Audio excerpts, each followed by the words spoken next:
medyo maganda pa rin naman yung view, kaya lang medyo. Good morning, nakita nyo ba yan? Yan, si mami yan. Naggala kami dito ni mami kasi para makapaglakad-lakad siya, exercise kapag umaga. Tapos ayan, papaaraw siya. Ito yung mga bangka na yan.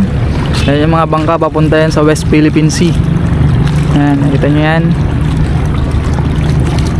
Pupunta sila ng West Philippine Sea para pagtanggol ang karapatan natin sa West Philippine Sea. Joke lang, hindi pupunta sa West Philippine Sea yung mga bangka na yan. Dito lang yan, nakaparada, nakadaong. Medyo maganda pa rin naman yung view, kaya lang medyo sinisira nga lang ng basura yung view. Medyo sinisira ng basura yung view dito sa tabi ng dagat. Wala. Marami din kasing salaula eh.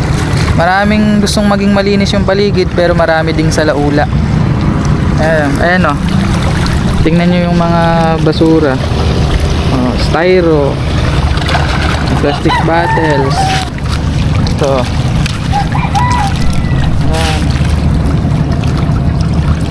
Pero ang ganda sana ng view. Ayan oh. Mag-hi muna kayo, mami. My mother dear. Tanong-tanong niya lang yung habang nagpapaaraw. Tinatanaw-tanong niya yung mga bangka.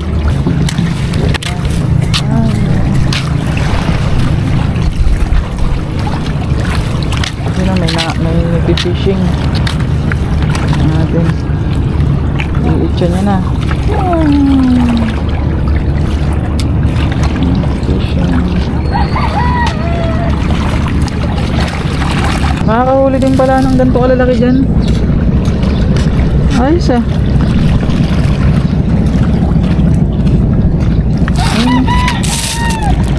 Ano isda to kaya?